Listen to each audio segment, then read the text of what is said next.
Habang tumatanda tayo ay marami tayong mga bagay na nalalaman, natututunan at unti-unti nating naiintindihan. Lalong-lalo na yung hindi pala habang buhay ay kaya tayong saluhin ng pamilya natin. Darating kasi ang panahon na yung mga anak natin magiging busy na yan sa pagbuo ng kanilang pamilya, sa trabaho, at ganun din, meron din silang mga sariling problema, sariling challenges, at syempre, yung financial struggle. So papasukin din yan ng mga anak natin, kaya darating ang panahon na sa ganitong edad natin ay akala natin ay meron tayong matatakbuhan. At kahit na mahal tayo ng mga anak natin, hindi ibig sabihin ay kaya nila tayong alagaan habang buhay. Kaya ang pag-uusapan natin dito, kapag dumating ang panahon na mahina na tayo, syempre 60, 70, 80, sino ba talaga ang sasalo sa atin o sino ba talaga ang kasama natin sa buhay? Kaya sa topic na to, sa video na to, ay pag-uusapan natin yung 6 na mga bagay na pwede nating maging pundasyon at paghandaan bago tayo tumanda. Kasi mahalaga tong 6 na bagay na ito bago tayo umabot ng senior, kahit na meron tayong pamilya or mga anak na nagmamahal sa atin. Mainam na mapaghandaan natin ito.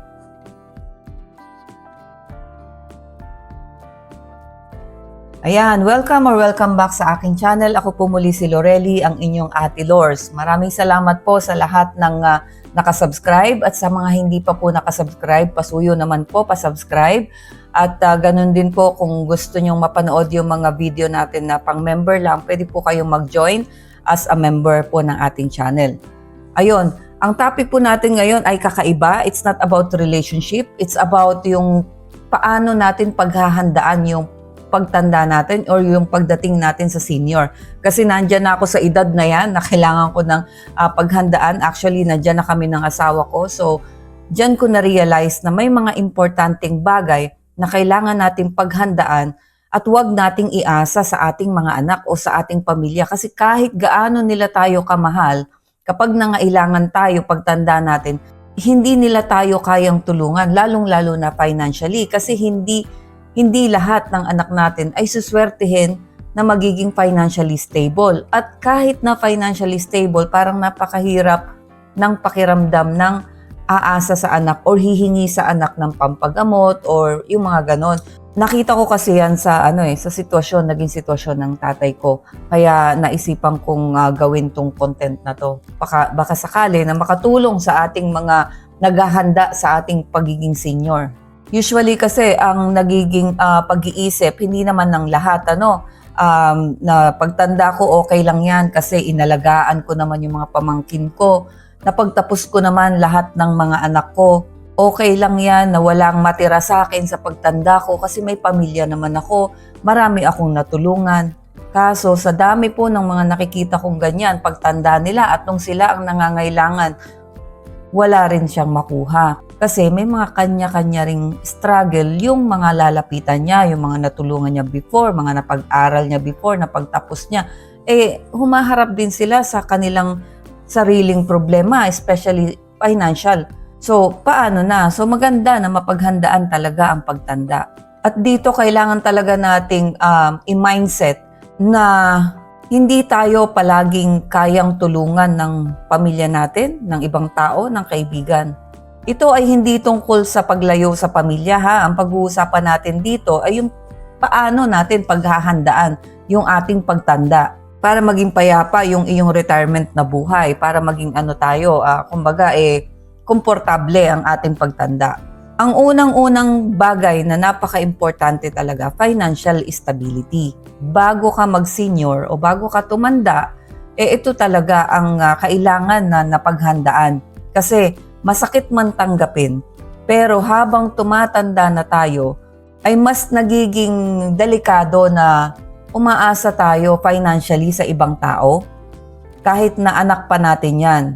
Oo, mahal nila tayo, pero meron din silang mga bayarin. Meron din silang kanya-kanyang problema. May pamilya silang binubuhay, meron din silang emergency, may mga problema rin sila. At minsan, kahit gusto nila tayong tulungan, minsan hindi kaya. Kaya ang tunay na security natin habang tumatanda tayo ay yung hindi galing sa anak, yung talagang sarili nating pinaghandaan talaga natin na pagtanda natin, pagdating ko ng 60, pagdating ko ng 70, merong papasok na pera sa akin or enough na tong naipon na to para sa sarili ko or sa aming mag-asawa, yung mga ganun. Kasi kapag meron tayong financial stability sa pagtanda natin, meron tayong freedom, meron din tayong kapayapaan, hindi yung senior ka na, nagkukumahog pa tayong, alam mo yung maghanap buhay para lang may makain, or para lang may pambili ng gamot.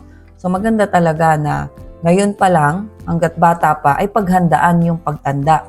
Yung mga OFW naman, kasi karamihan, actually marami ako nakausap na OFW dito sa UAE, karamihan yung mga kasambahay, talaga naman, bigay todo, lahat ng sweldo pinapadala, hindi nagbabayad ng SSS. Tapos ang mga anak nag-asawa ng maaga, nagkaanak ng maaga, yung OFW pa rin ang bubuhay doon sa apo. Hanggang sa tumanda na siyang OFW, pag uwi ng Pilipinas, wala.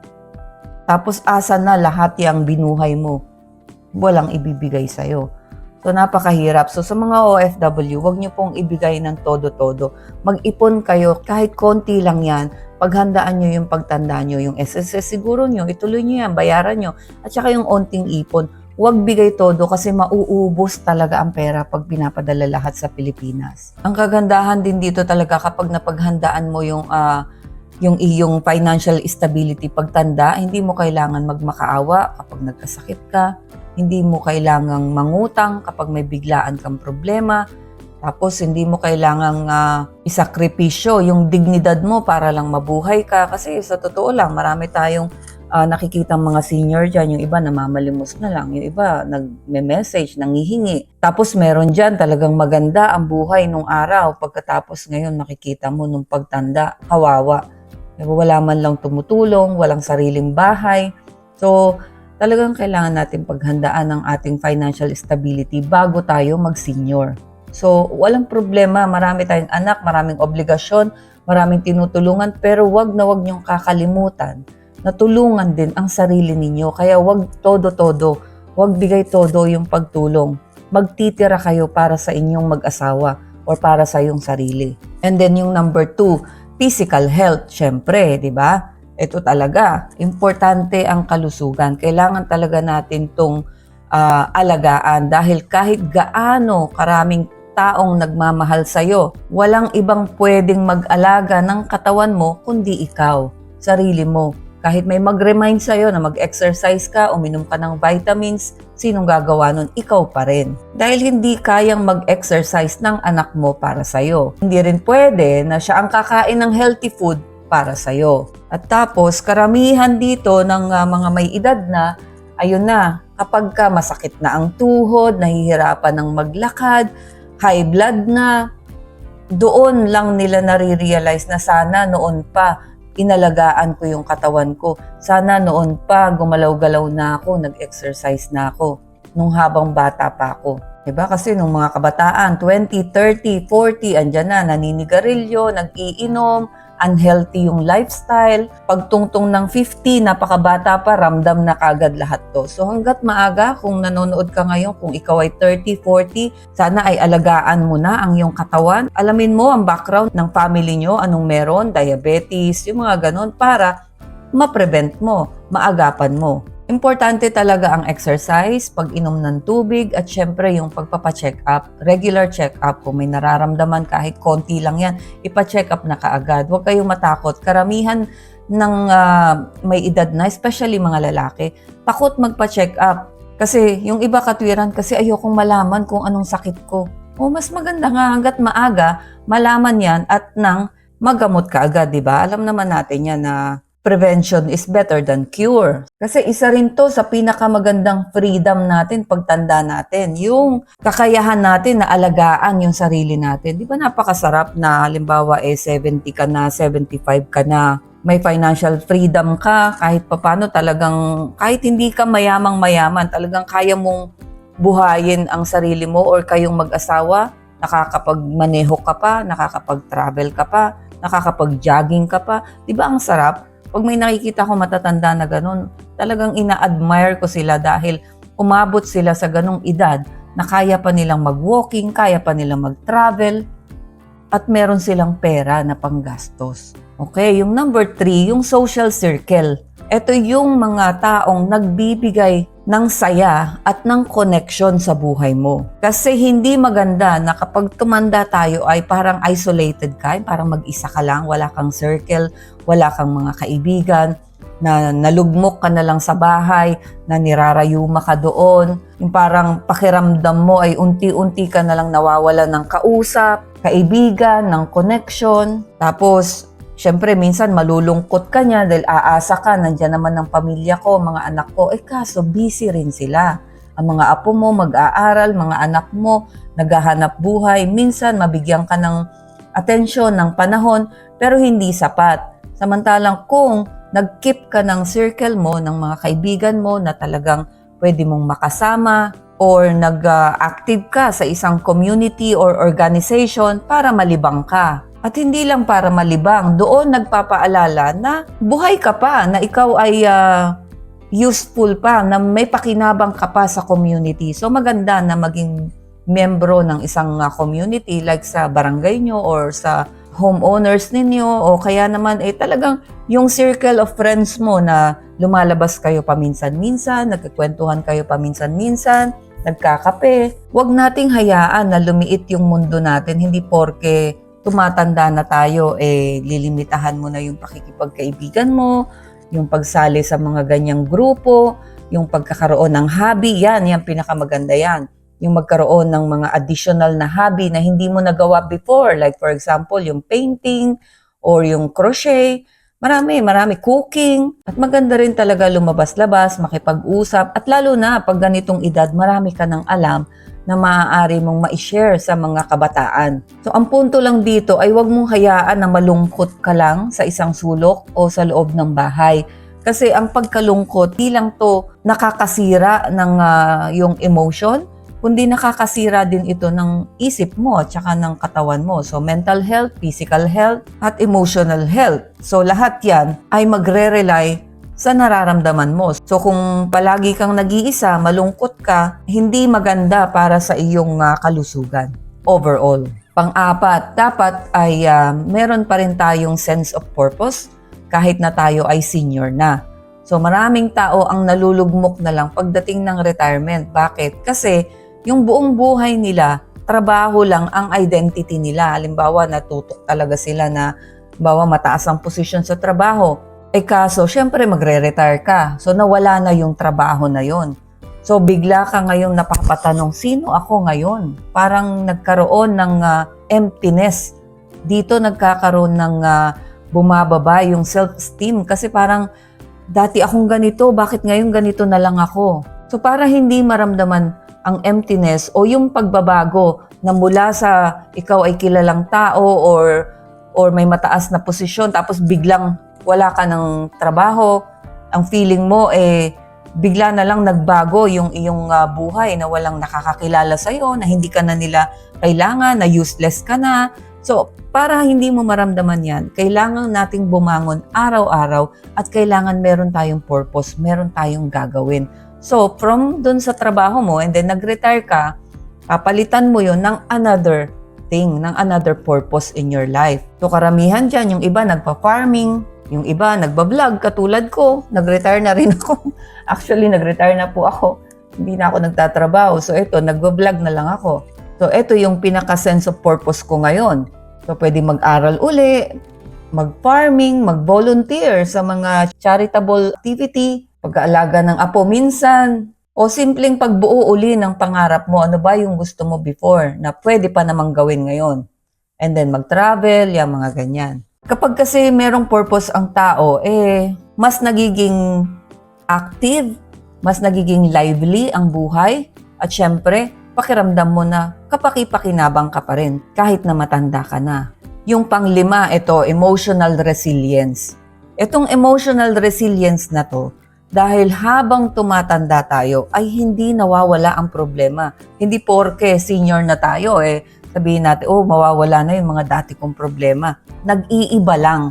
andyan pa rin ang problema, pero nag-iiba lang. Hindi kagaya ng problema natin before na nagpapaaral tayo, nagbabayad tayo ng bahay. Pagtanda natin, may problema pa rin, pero kakaiba naman. Kagaya ng may mga kaibigan ka or kamag-anak or kaklase na nawawala na, mga nagpapaalam na. So, kailangan talagang magpakatatag pagka may edad na. Siyempre, masakit yon na marami kang makikita na nagpapaalam na umaalis na, di ba? Na namamayapa na. So, kailangan mo ng emotional resilience dito, mapaghandaan yung mga ganitong bagay. Yung relasyon, merong nagbabago dyan, merong nagiging byudo, nagiging byuda, o kaya naman magkakaroon ng panibagong relasyon. So, kailangan talaga na matatag ang iyong emosyon pagdating sa ganitong edad. Tapos, sa ganitong edad, pumapasok ang may panahon na malungkot ka, na hindi mo alam kung bakit. So, may mga ganyang changes talaga kapag umiidad. At kapag nakaramdam ka ng ganito, kapag mag-isa ka, dito mo marirealize na hindi talaga pwedeng iasa sa ibang tao kahit na sa anak mo ang nararamdaman mo. Hindi nila kayang saluhin ang lungkot mo, hindi nila kayang saluhin ang emosyon mo.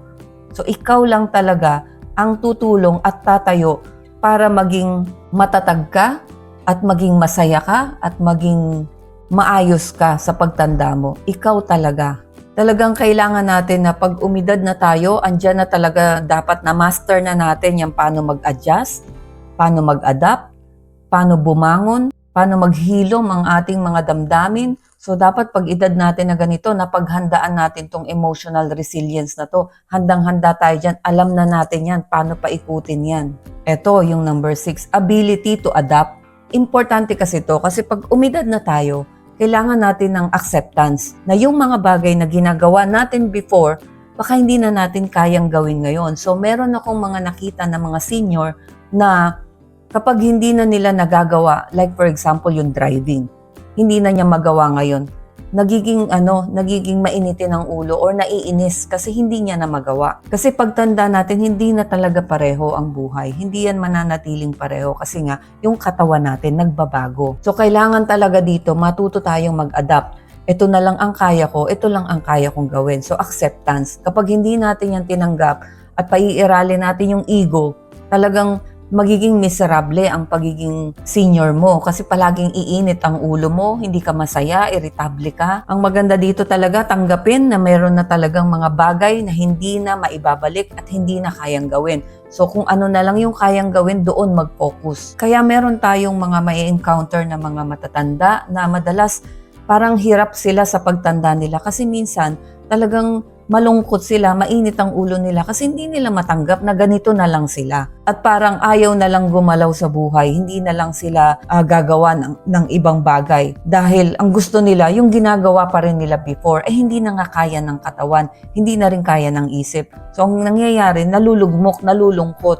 So dapat dito, tanggapin na ito na lang, i-adapt na natin, ito lang ang kaya ng katawan ko, ito lang kaya ng isip ko, then enjoy life. Kasi kapag ganito, at natuto tayo mag-adapt kung ano lang yung kaya, ito magiging payapa ang iyong pagtanda. Yung tatanggapin mo talaga na matuto na ito na yung pagbabago sa buhay ko at hindi ka mahihiya na magsimula ka ng panibagong gagawin dahil tanggap mo na yung dati ay hindi na maibabalik. So ito na ako ngayon. As a senior, ito na ang aking gagawin. At ito rin pinaka-importante sa atin pagtanda natin. Maging flexible tayo pagdating sa pride natin, pagdating sa ego. Hindi pwedeng palaging, kaya ko yan. Hindi naman pala na. So tanggapin na yun, maging flexible na kapag hindi kaya. Tanggapin na tapos na yung lumang buhay mo at ito na ang panibagong chapter ng iyong buhay as a senior. Okay, so ang pinaka-summary dito ay pagdating natin ng senior ay dyan natin marirealize na ang tunay na seguridad natin ay hindi lang manggagaling sa suporta ng pamilya o ng mga anak. Ang pinaka-importante talaga dito ay kung anong pundasyon ang binuo mo bago ka mag-senior. Para sa sarili mo at para sa inyong mag-asawa. Ito nga yung mga pundasyon na yung pera mo, yung kalusugan mo, yung relasyon mo sa paligid mo, yung purpose mo, at yung emotional strength mo. At syempre, yung kakayahan mong mag-adjust. So, yang 6 na yan ay pinaka-importante na mapaghandaan bago mag-senior. Kapag ito ay nagawa mo, itong 6 na to, ay sigurado magkakaroon ka ng masaya at payapang senior life. So, good luck sa ating mga papasok sa senior life at I hope to see you again sa mga susunod pa nating mga video.